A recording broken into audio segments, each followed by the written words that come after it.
Hello, welcome to our lunch study break. It is Wednesday, March 2nd, 2022. It's good to see you. I hope you have your lunches. I see Hope has her knitting. Wonderful. That's great. I see. Are you knitting there? I think that's great. I used to have one of my favorite classmates used to knit, and that was just the way she processed. For me, it was playing Tetris, strangely. So I know it's just sort of Thank you. Oh, well, by all means. No. No, I meant to ask you actually, because I certainly don't mean to be disrespectful in any. Oh no, in fact, it's funny you mentioned this. I was watching I was watching a film the other day with my daughter, and we both are very auditory learners, and we were both watching the film, and neither of us were looking at the film while we were watching the film. And I just said to her, I go, "Oh, you're a lot like me. Like you can process the whole film while, So I totally appreciate that. And everyone, and by the way, this is a lunch study break, so by all means, bring your lunch or bring what you were doing. This is supposed to be an opportunity for us to just come together and listen in. So it's good to see you. And I hope everyone has their lunch. Quick announcement, this Friday, Reb Tzvi is going to be leading us in an ecstatic Kabbalat Shabbat. Reb, you want 90 seconds? Go right ahead. Thank you, Rabbi Dan. Just real briefly, live Kabbalat Shabbat this Friday night, 6 p.m. in the chapel. Where Sufi meets Chassid in the Tent of the Beloved, 3 musicians. Thank you, Rabbi Dan. Oh, that was great. Well, thank you, Reb Tzvi. And it's really a really sweet opportunity to come back together. And what I love about Reb Tzvi's services is it's come as you are. It's really just come as you are and be who you are. You don't have to get dressed up. You don't have to know what's going on. You don't have to pretend you're something that you're not. Just come and be you. And if the Spirit moves you, to move with the Spirit. And if not, come again another time. We'd love to have you. So thank you, Reb Tzvi, for leading us and providing that space for us. So today, what I want to do is begin what I think is a 4-week discussion on the movements of Jewish life. So I had mentioned to you my desire to begin to do a little series on the movements in Jewish life. How did they get established? What's sort of a little bit around the historical documentation of them, a look at some of the foundational texts. And then perhaps at the end of this 4 weeks, we can talk a little bit about, do these movements still fit? Do they still work? The first text I'm going to give you comes from 1817. So is that mindset still relevant? Does that framework still work for us? That is what I'm going to be thinking. And we'll see how these movements have really been established based upon, I would say, hold on one second. I just want to do this so I can make sure everybody sees me. All right. What I wanted to say was how these movements have determined who they are and what is important for them. All right. So people are still coming in. So I know I'm tempted, and I know we're all tempted to delve deeply into the historical, critical situation of the times. I happen not to be an expert on that stuff, but it's safe to say that by 1817, there has been some form of enlightenment, and that the old ways, perhaps, of viewing the Torah no longer comport to modern sensibilities. So can I say that much, and then can we move on? Is that acceptable for people? Is that an acceptable beginning? All right. So I see maybe. Okay. So all right. So let's go and take a look at a document that comes from 1817. This is where I want to start. Okay, hold on one second. All right, so this is the Constitution of the Hamburg Temple. This is from December 11th, 1817. And if you want, I can stick this entire religious reform document into the chat here. Hold on. So that anyone can go at their pace. And of course, there's going to be documentations. There's a young soul white. Religious reform. Bingo. All right.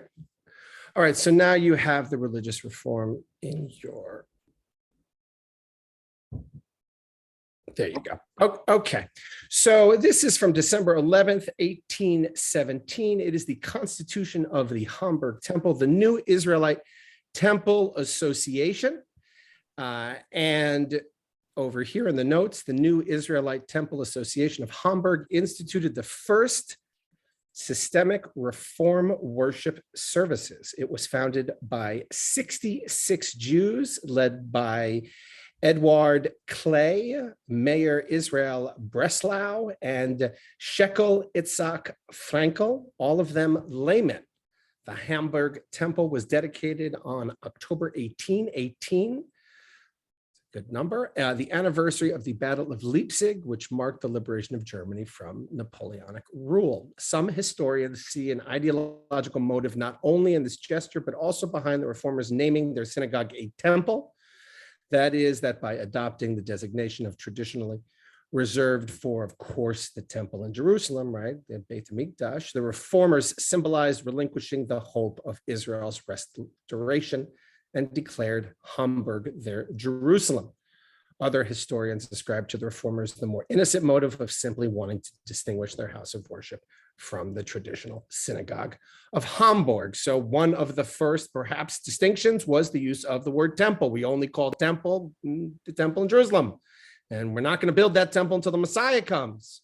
And so we don't have any other temples. So saying this is a temple is a way of saying we're not waiting for Jerusalem. Hamburg is our Jerusalem. And here is their constitution.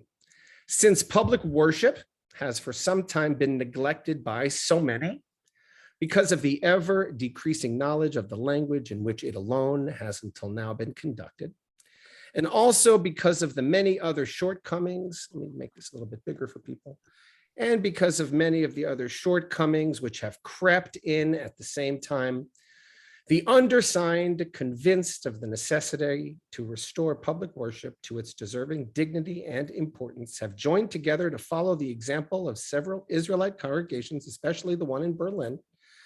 And they plan to arrange in this city also for themselves, as well as others who think as they do, a dignified and well-ordered ritual, according to which the worship service shall be conducted on the Sabbath and holy days and on other solemn occasions, and which shall be observed in their own temple, to be erected especially for this purpose. Specifically, there shall be introduced at such services a German sermon, a sermon given in German, and choral singing to the accompaniment of an organ.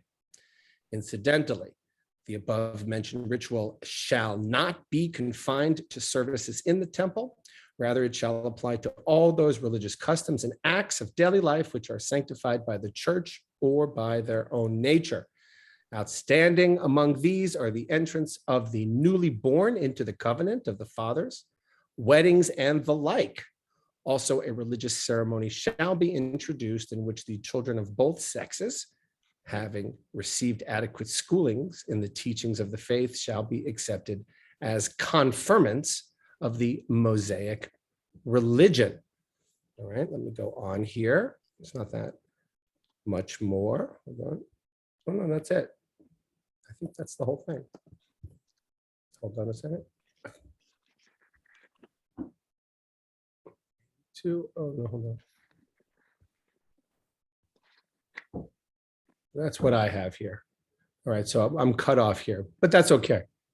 All right, so that is the launch of the temple in Hamburg with this idea of speaking the vernacular, speaking in the German language, giving homilies in German, using the music, the German music, the organ, choral music, and also perhaps using the word temple as a way to acknowledge that we're probably not going to have a Mashiach take us up to Jerusalem to rebuild the third temple. All right, we're not going to spend too much time on Hamburg. We're going to move forward a little bit. So this, as you might imagine, stirs a little bit of controversy. And in this document that you have, that I've given you, you can make it, you know what, I made it too big and I threw myself off by making it too big. So in this document that I put in there, you'll see, so the rabbinical court isn't happy with that, of course, in Hamburg, and they say it is forbidden here to pray in any language other than the Holy Tongue. It is prohibited to play a musical instrument. So, of course, the rabbinical court in Hamburg is not going to look upon these things favorably. We get more of these replies on the question of reform. Needless to say, the orthodoxy is not on their side. But I want to move through for a little bit here as more people are coming in, because I do want to get to some of the key controversies. Then you have the question of patriotism, also an interesting question, but I'm going to move through that.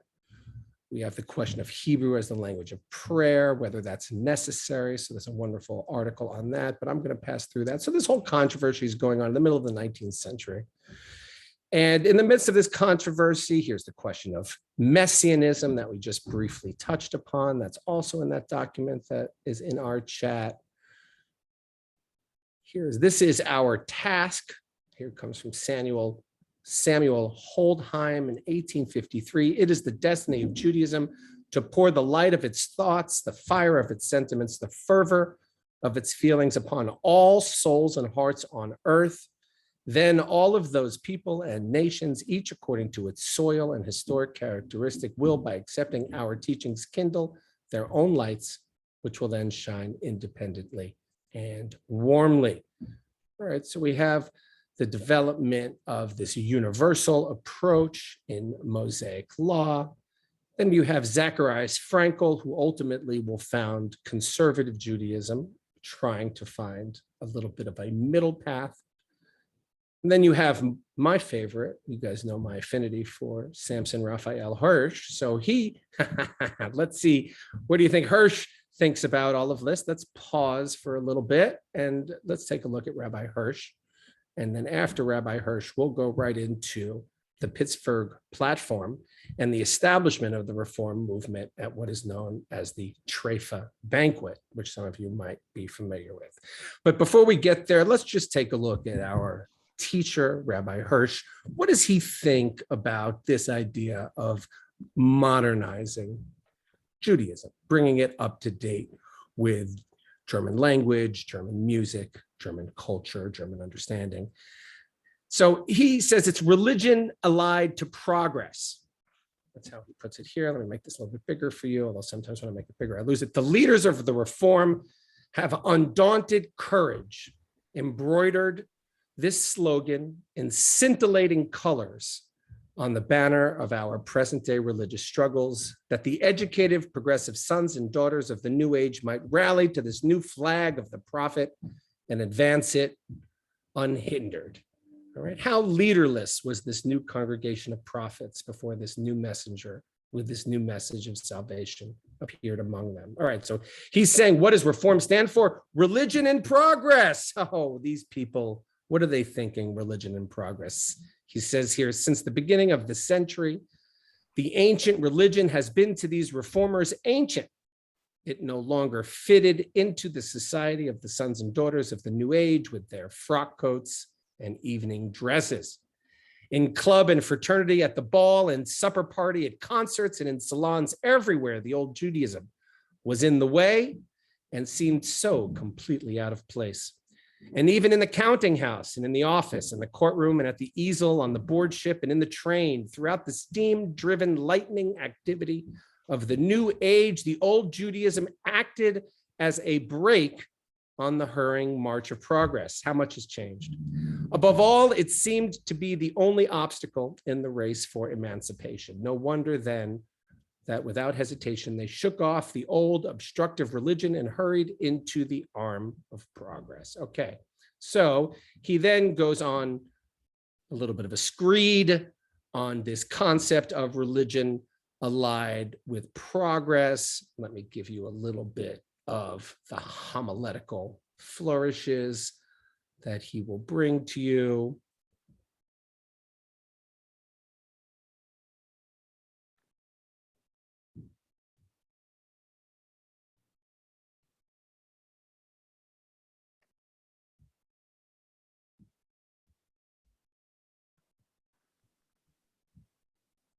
Religion allied to progress. Do you know, dear reader, what that means? Virtue allied to sensual enjoyment. Rectitude, I like Hope is laughing. Rectitude allied to advancement. It's okay to laugh. He's funny. Hope, what are you going to say? Something? Go right ahead. Rectitude allied to advancement. Uprightness allied to success. It means a religion and a morality which can be preached also in the haunts of vice and iniquity. It means sacrificing religion and morality to every man's momentary whim. It allows every man to fix his own goal and progress in any direction as he pleases, and to accept from religion only that part which does not hinder his progress or even assist it. It is the cardinal sin of which Moses of old described as a casual walking with God. Civilization and culture, we all treasure those glorious and inalienable possessions of mankind. We all desire that the good and the true, all that is attainable by human thought and willpower, shall be our common heritage. But to make religion, which is the mother and father of all civilization and culture, dependent upon the progress of this civilization and culture, would mean throwing it into the melting pot of civilization. It would mean turning the root into the blossom. It would mean crowning the human edifice with what should be its foundation and cornerstone. Now, what is it that we want? He asks, are the only alternatives either to abandon religion or to renounce all progress? Is the Jewish religion really of such a nature that its faithful adherents must be the enemies of progress?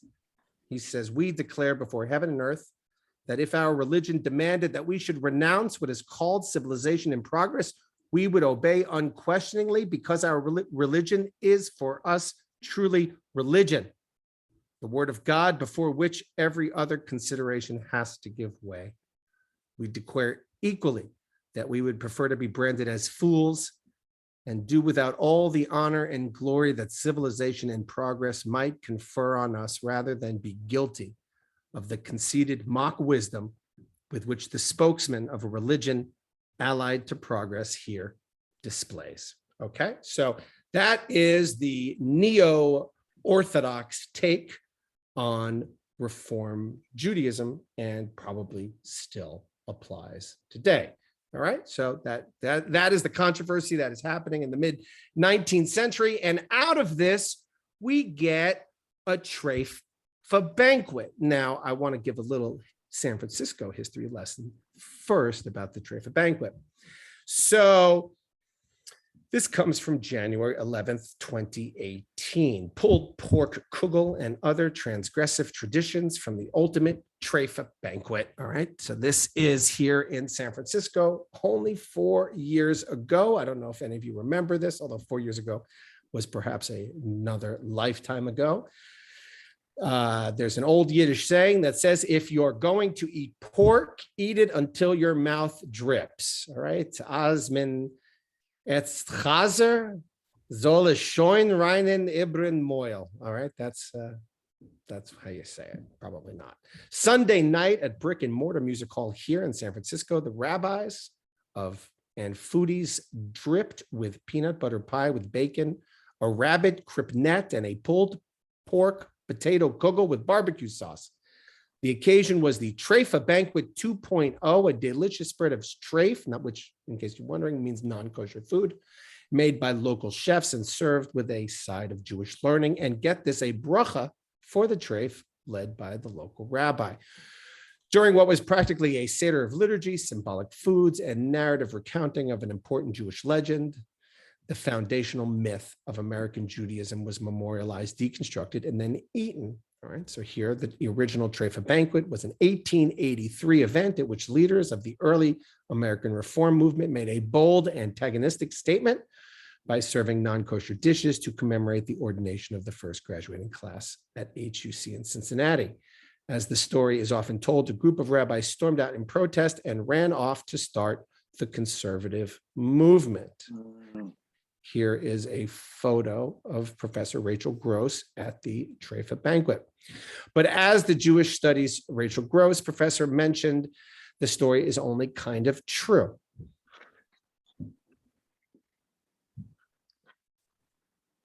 Which is correct because the following week, Rabbi Sarna corrects that article and gives us what really happened.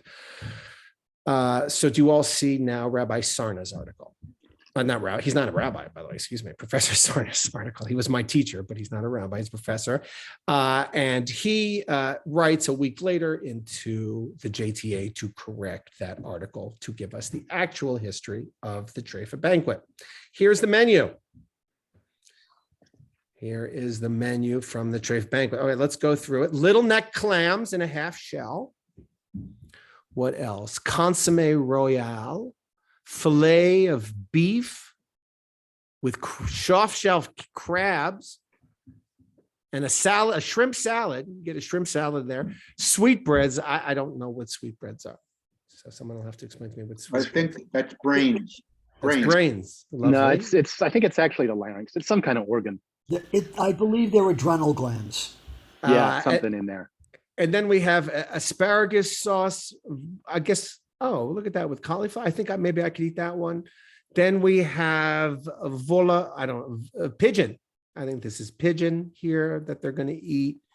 And what else? Ice cream, of course, ice cream for dessert. All right. So in an article written for the J, David Walensky describes with gusto. This is Professor Sarna. This is just Professor Sarna's take on that article that we just read. The supposedly mouth-watering deliciousness, including peanut butter pie with bacon and pulled pork potato kugel, consumed this month by rabbis and foodies at the Traif Banquet 2.0 in San Francisco. According to the article, the original Traif Banquet was an 1883 event. We just read that. Actually, the historical record, Professor Sarna is going to correct us, tells a different story. So the original Traif Banquet on July 11, 1883 in Cincinnati capped ceremonies aimed ironically at unifying American Jews. Earlier in the day, 100 rabbinic and lay leaders representing 76 congregations from across America celebrated the 10th anniversary of the Union of American Hebrew Congregations, today known as the Union for Reform Judaism, as well as the ordination of HUC's initial class of 4 rabbis. The broadly inclusive gathering in Cincinnati marked the high point of Jewish religious unity in America. It symbolized the longstanding goal of HUC's president, Rabbi Israel Mazer Wise, to lead a broad, ideologically diverse coalition committed to strengthen Judaism. Unlike this month's reenactment, the infamous Cincinnati banquet prepared for the 100 Jewish leaders served no pork at all. Many Reformed Jews of that time believed that abstaining from pork significantly distinguished them from their non-Jewish neighbors, especially in a pork-producing city like San Francisco, properly known as Porkopolis. I never heard that before, but I have relatives that I will now be calling who live in Porkopolis. So Jews avoided pork products, even if they consumed seafood with impunity. No, I don't think anyone here in San Francisco would operate in such a fashion. The many non-kosher foods that did appear on the menu of the lavish 9-court banquet, clams, crabs, shrimp, frogs' legs, and so forth, were not the product of careful planning and prearranged advertising. They resulted instead from carelessness and lack of proper oversight. Don't you just love Jewish movements?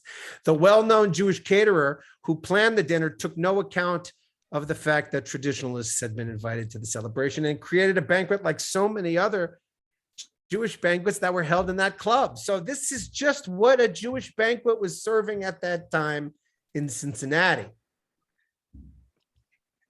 One of those who attended the banquet, the eminent Reform Rabbi Kaufman Kohler, later Wise's successor as the president of HUC, admitted in a private letter that the banquet was a big blunder.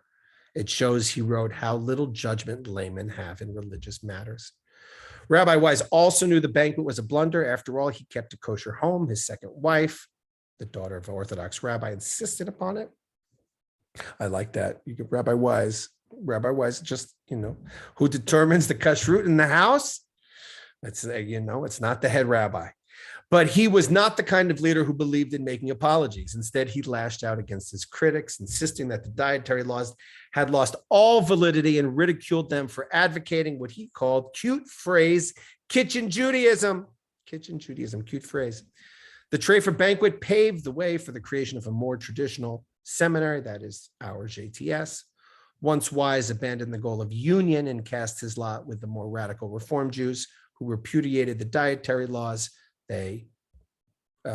Those favoring a conservative approach moved to establish a more traditional seminary to compete with HUC. And in case any of you were wondering why the conservative movement is called the conservative movement, it's because it was created as a conservative reaction to this. There you go. People always say, I don't understand. It's conservative. No, it was created as a conservative response to this and the Reform Movement's Pittsburgh Platform of 1885, which we're going to look at now, which, among other things, dismissed the Jewish dietary law as entirely foreign to our present mental and spiritual state. Why does any of this remain important today, asks Professor Sarna. Symbolically, the Traif Banquet, transgression as religion, in Walensky's terms, separated American Jews into two opposing camps that could no longer even break bread together. The incident anticipated and stimulated further divisions. Let's not hope that the Traif Banquet too will result in such things. Okay, so that's the real story behind the Traif Banquet there, and really, it makes a lot of sense, doesn't it? This is just what, if you had a simcha, this is just what was on the menu for the simcha, and they just forgot to distinguish this from the other Jewish simchas because they had invited the more traditional folks. Howard. Just a comment. I spent a lot of years in Reform, and one of the things that we were taught there was that it doesn't have an ED at the end. Oh, yes. No, Reformed does not have an ED at the end. I have never quite been able to track down why it is that some people insist on saying Reformed. I don't know, but they do. People really do prefer that. But it is with the Reform movement. The idea is we are, like Martin Luther, reforming the faith. Yes, it's a reformation. If I can add one other thing, it's somewhat like, I shouldn't say this because maybe I don't know enough about it, but contemporary progressives. Well, I don't know about that, but I do know about the Pittsburgh Platform. And so let's take a look at the, you like that? Do you like that pivot? You like that? There we go. That was for you. Let's go to the Pittsburgh Platform. So here is the, here's the document itself. And this is their principle. And I'm just curious to know 1885. So that's how many years ago is that? It's 140 years ago. All right, so it's 140 years ago. I'm going to go through these lists of principles. I'm curious which ones you like, which ones you don't like. Pay attention. You agree? Do you disagree? What works? What doesn't work? Convening the call. Here's Kaufman Kohler again. Reform rabbis from around the United States met in November of 1885. Isaac Mayer Wise was presiding. Can everyone see this? The meeting was declared on the continuation of the Philadelphia Conference of 1869, which was the continuation of the German Conference of 1841. Okay, blah, blah, blah, blah, blah. They adopted the following seminal text. We recognize in every religion an attempt to grasp the infinite, and in every mode, source, or book of revelation held sacred in any religious system, the consciousness of the indwelling of God in man. We hold that Judaism presents the highest conception of the God idea as taught in our holy scriptures and developed and spiritualized by the Jewish teachers in accordance with the moral and philosophical progress of their respective ages. We maintain that Judaism preserved and defended midst continual struggles and trials and under enforced isolation this God idea as the central religious truth for the human race. All right, that's the first principle of your new movement. Thoughts? You like it? Hope?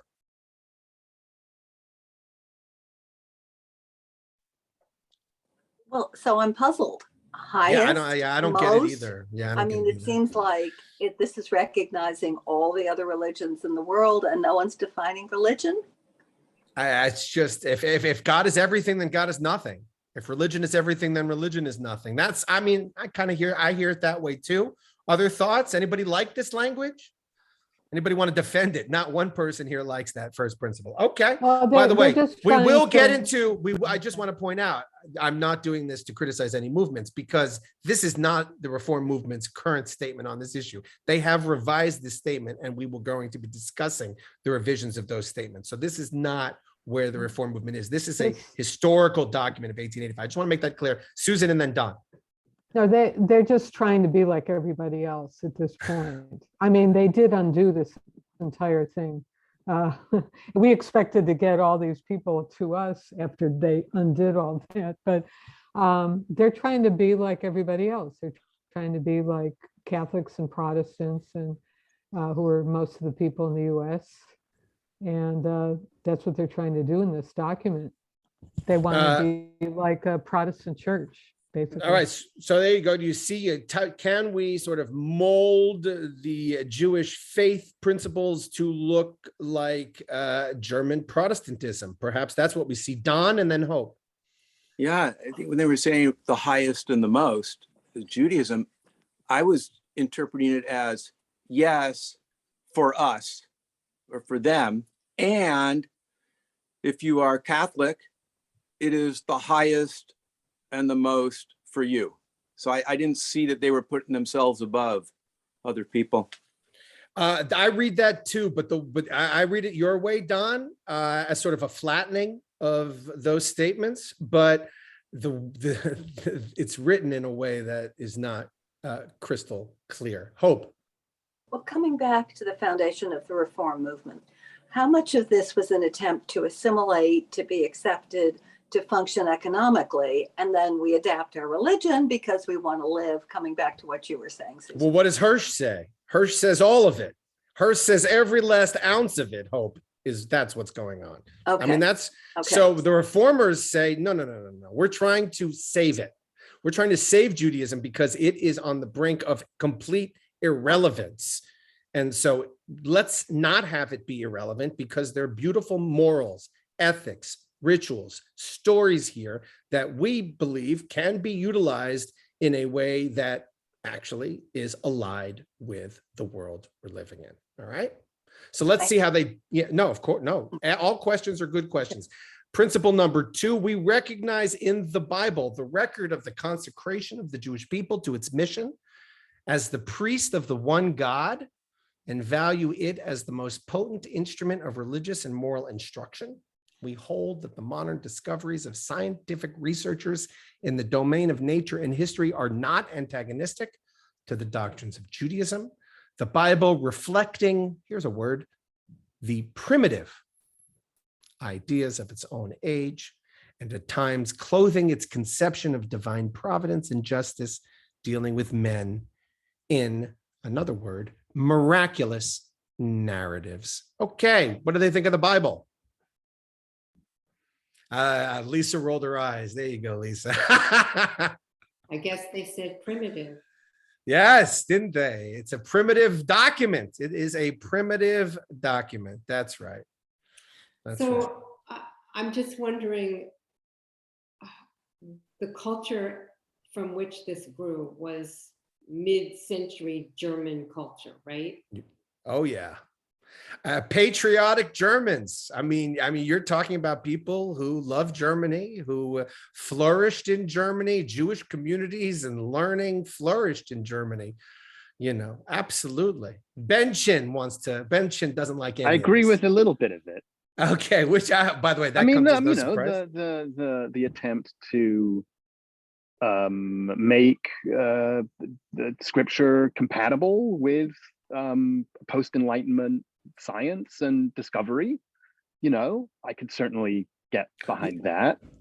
But you can, but the language, the language is a tough read. I mean, I don't think you would hear people referring to the Iliad as a primitive document. Beautiful. And why Beautiful. not, right? Beautiful. I mean, I understand what they're getting at, but yeah, the language is unnecessarily dismissive. Yes. And I think that that is perhaps a fatal flaw of the movement. Did I say that? Was that recorded?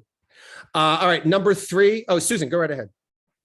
No, I think the really basic ideas that Judaism with the Enlightenment is called a religion.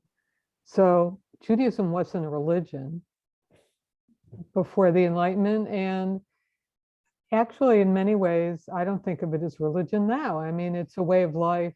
You do Jewish. It's not based on belief in the way that Christianity is. So that's the major flaw in all this to me. I think that's ultimately, Susan, where I want to get to, right? It's like, I mean, is this definition of, for the last 150 years, we've been locked into these movements of religious life, and they're all determined by theology and halakha.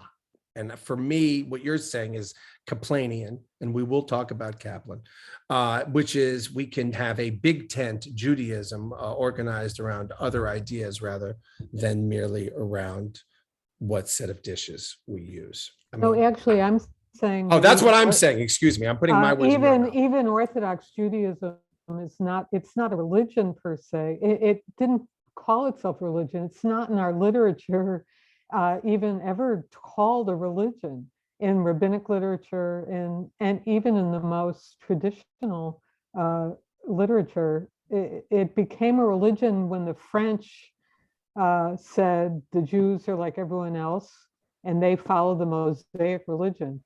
You know, that was the beginning of Judaism becoming a religion. That's all I'm saying. There's a wonderful essay on that in which Rabbi Gordon Tucker blames Spinoza. It's Spinoza who infects this idea by turning religion into turning religion into in that direction. I don't have it on the tip of my tongue, but I will bring it back to you next week because it's very much in line with that, which it was turned at some point from this civilization into, I guess, a code of faith that looked like German Protestantism. So we're back to that. Number 3, we recognize, here's the law, in the Mosaic legislation, a system of training the Jewish people for its mission during its national life in Palestine.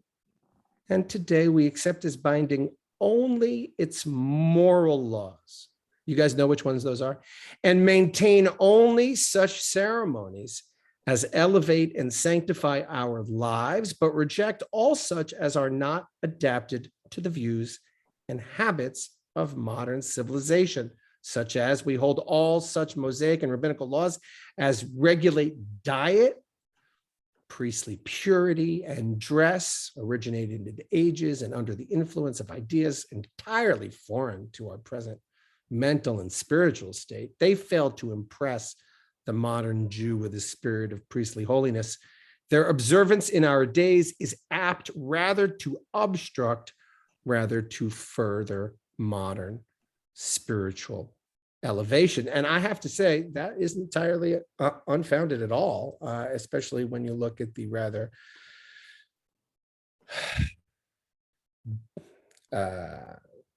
stringent nature of kashrut laws, how difficult and expensive it has become to keep kosher.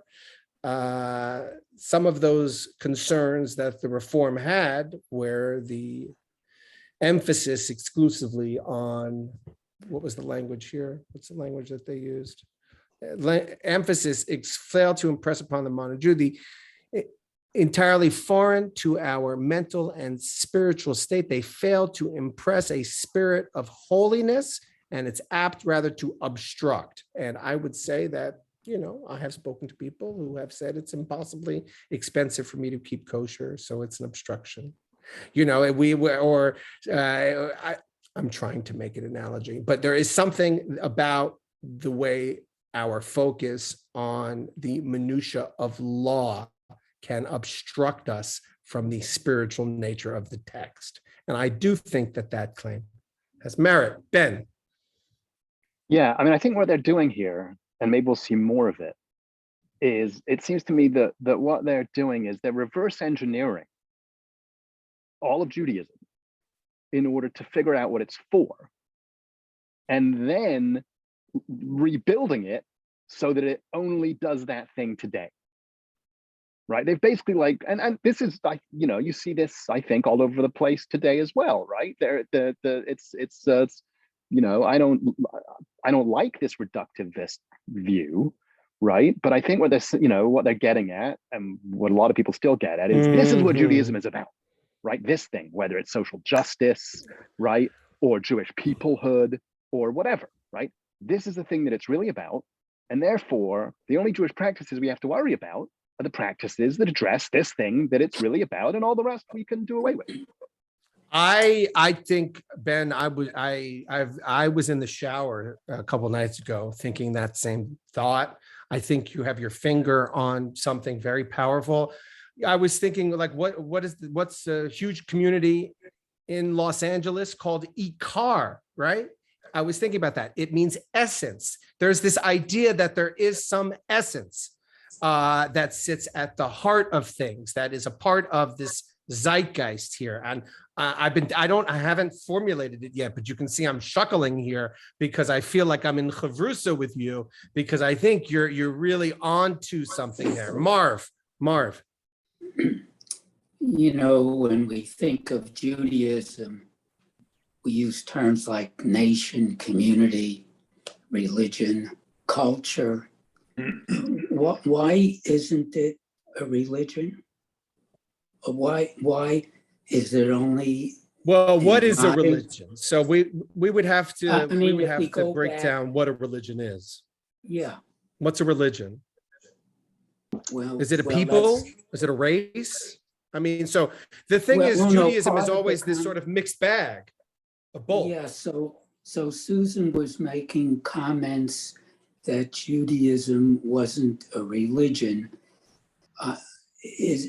Does that make sense, or does that have to be said that it has to be considered as part of a culture, nation, community?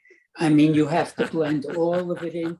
You can't say it's just a religion. By the way, you're begging the next 4 weeks of my class. I mean, this is the heart of, are we a faith that has a doctrine that people have to believe and we're guided by religious laws? Or are the religious laws part of our civilization, which is also included with music and folkways and food and stories and gymnastics and poetry and dancing? Like, is it only about the law, or is it also about the civilization? And that is also very key, Marv, in the discussion of what the movements have to say. So what is the reform take? By the way, this is perfect. What is the reform saying here, Marv? Reform is saying it's a religion, okay? Reform is saying Judaism is a religion, and it's a faith, and we believe these things, and it's beginning with faith principles, okay? So it's going to position itself on the side of religion. Mordechai Kaplan, who will come later, will say Judaism, his famous book, is titled Judaism as a Civilization. He'll say Judaism is not a religion as per the reform. He'll say it is a civilization that it includes religion and law. Let me go on to the next here. So we've gotten rid of kashrut. We recognize in the modern era of universal culture of heart and intellect the approaching of the realization of Israel's great messianic hope for the establishment of the kingdom of truth, justice, and peace among all men. An outrageously optimistic group here back in 1885. Good for them. So you see, well, I actually don't think that's insignificant. You see a part of this reform movement, optimism, progressive optimism. We are approaching this realization of peace among men with this enlightenment. That's where this is coming from. We consider ourselves no longer a nation, here you go, Marv, but a religious community, and therefore expect neither a return to Palestine nor a sacrificial worship under the sons of Aaron, nor the restoration of any of the laws concerning the Jewish state. We recognize in Judaism a progressive religion, ever striving to be in accord with the postulates, oh boy, of reason. We are convinced of the utmost necessity of preserving the historical identity with our great past, Christianity and Islam, daughter religions of Judaism. We appreciate their providential mission to aid in the spreading of monotheistic and moral truth. We acknowledge that the spirit of broad humanity of our age is our ally in the fulfillment of our mission, and therefore we extend the hand of fellowship to all who cooperate with us in the establishment of the reign of truth and righteousness among men. Howard. Actually, what I wanted to say had to do with what you were talking about a moment ago. Kashrut. I'm reading this book called The Dairy Restaurant. It's like 500 pages. And a lot of it talks about dealing with kashrut, which can be very expensive by being. That is their point. By the way, I can't tell you, not so much now that I'm a conservative rabbi, but when I was on the margins, an independent rabbi, people used to come up to me all the time and say, Rabbi, can't I have a chicken parm? Please just let me have a chicken parm. It would make my life so much easier. Let me eat chicken. Can't you let me count chicken like fish? Chickens can't be milked. It would make my life so much. I mean, it happens. All the people ask me this. They still do. They still ask me this because I think the reform is hitting on that. The reform is touching upon it. We don't want, I think as conservative Jews, we don't like to acknowledge it. But yeah, it's really hard to keep a kosher home in San Francisco and send your kids to Jewish day school. There are a lot of obstacles around doing all of that. It would be a lot easier if you just made it easier for me to eat a chicken parm. Aubrey. Well, I think you guys are circling the argument. I think as far as I understand, the basis of religion is the belief in God. Can you be a Jew without believing in God? Yes, you are. I think you're born a Jew, Jones says, so therefore you're always Jewish. I think nobody has mentioned that the essence of any of the branches of Judaism is not the belief in God. They all believe in God, but it's in the expression of whether they'll eat kosher meat or not, or whatever that. All that is window dressing. To me, the essence is, can you be Jewish without believing in the existence of a God? Yes. All right, so there's Aubrey saying that, and I think that's right on point here. And the reformers in 1885, Aubrey, did not want to say God was dead, and they still don't. And God bless them for that. And they want to find a way to keep belief in God around in a way that doesn't sound totally anachronistic and doesn't sound totally ridiculous and doesn't offend their sensibilities, but can still find a way to pray to God. And that's what the expression is here. Now, Aubrey, we will see other movements that will define themselves differently. Will define themselves. Susan is a member of a movement, and we will talk about humanistic Judaism that defines itself as being without God. Let me see, we've got 10 minutes left. Let's see if we can get through this. Hold on. We reassert the doctrine of Judaism that the soul is immortal. Wow, isn't that interesting, right? So here, Aubrey, that's right. They want to believe in an immortal soul. They want to believe in God, right? Grounding the belief. It's interesting how, the two of you in that room, are we born Jewish or do we believe, right? That's the essential machloket, the essential, argument. Grounding the belief on the divine nature of the human spirit, which forever finds bliss and righteousness and misery and wickedness. We reject as ideas not rooted in Judaism the beliefs both in bodily resurrection and in hell and paradise as abodes for everlasting punishment and reward. So they believe that the soul is, they're giving us, there's a lot of theology here. So I'm going to get you to this 1 second, Ben. So just so we're clear, I'm working on it. They believe in an immortal soul. but they don't believe in heaven and hell, and they don't believe in resurrection. So what happens to it when I'm done with it? Where does it go? If there's no heaven, I there's think, no hell, and I I have an think, immortal I soul, what think happens to this, it? I think this is Kantian.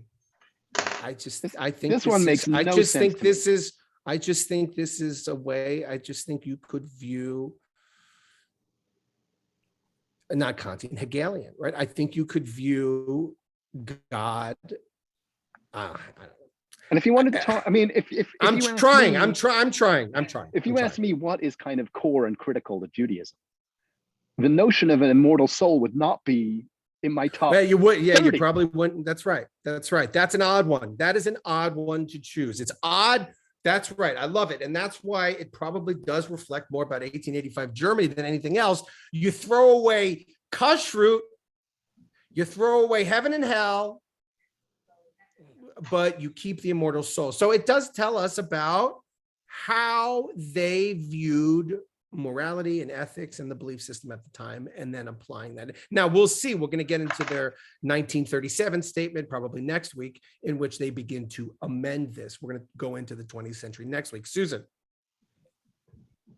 Well, very important in Orthodox Judaism is the idea of Yes. resurrection. So Beautiful. my grandmother moved to Israel when my grandfather died because she didn't want to roll all the way to Jerusalem from America when she rose. When the Messiah comes, very deep belief. But it's the body in that's resurrected. resurrection. No, but that's Right? no, but Susan is pointing to something which is at the heart of Rambam struggles with this idea of resurrection, and whether or not, if you deny resurrection, you are given a place in the world to come. It's a classic sort of. But the whole Jewish thing is resurrected, right? It's dispute. not that the soul is resurrected. The whole thing is resurrected. Right? I come out of the grave the way I am today. There's no separation. There's no, right? So that's you're a good Gilman student. So I'm happy that my Rabbi Gilman has filtered its way down to you. That's right. Rabbi Gilman says the Jewish idea of afterlife requires both immortality of the soul and physical bodily resurrection. It is the connection of those two. He says people are much more comfortable with the notion of an immortal soul and much less comfortable with their bodies crawling out of the graves. Don't know why, but he said for the most part, that's where people are more comfortable. And we see that level of comfort written into the Pittsburgh Platform. Jeff. Did Maimonides struggle with it? I thought he just said flat out, if you don't accept this, you don't. I mean, he was always taking away people's shares in the world to come. There are two classic Maimonides statements on resurrection that seem to contradict each other. And there is a outstanding question, which one was written because he was forced to write it and which one was his true belief. So we can get into that at a later date. But yes, Maimonides on resurrection is fascinating because if you know Maimonides is a good Aristotelian, that's going to be problematic. That's going to be a problematic area for a good Aristotelian. Okay. You mentioned Spinoza earlier. Oh, yes. Didn't he have that belief that in fact there's no such thing? Yes, and we definitely can talk about Spinoza. I mentioned Spinoza is because Spinoza really brings forth this idea that it's the legislation of Judaism. That's the heart of Judaism. And I'll have to bring in Rabbi Tucker's piece the next time around in order to get at that. And, he was excommunicated for that because at that time that was not considered to be acceptable. Okay, so hold on, let me go through this. Oh, good, we're done. In full accordance with the spirit of the Mosaic legislation, which strives to regulate the relations between rich and poor, we deem it our duty to participate in the great task of modern times to solve, on the basis of justice and righteousness, the problems presented by the contrasts of evil of the present organization of society. All right, so that is your Pittsburgh Platform. You want to join that movement? You guys want to join it? No, Sandra, go. Well, What do you think? I wanted to say, it seems they're rejecting spirituality as an expression No, they believe in God. No, because it's very. about kashrut, you're talking about the difficulties, but I don't think you should focus on that. The idea of it, your God is holy, you be holy too, and we are who we eat. The idea of it is to eject spirituality into something as basic as eating and preparation, killing animals, preparing food. So I think that's a rejection of our spirituality. So, Sandra, Yes. your argument is the beginning of our movement. So the argument you just made comes out of this document and creates the conservative movement. So you are speaking our language and are responding as our movement responded to this document. We didn't agree with that. We believe spirituality can be imbued in the way that we eat. And therefore, what we'll do in the coming weeks is we'll get into the establishment of the conservative movement, which wants to conserve the dietary laws and not throw them away. So very good, Sandra. Don. Yeah, I think if you believe, I like it overall, what you read. If you believe that you are the immortal spirit, if that is in your experience, not as a belief, but in your experience, my sense is you would eat appropriately. That whether you're eating this or eating that, or how you're eating or when you're eating, you would eat appropriately because you're coming from the immortal soul. When you're So here's the shift. Here's the shift, Don. The shift is it's you.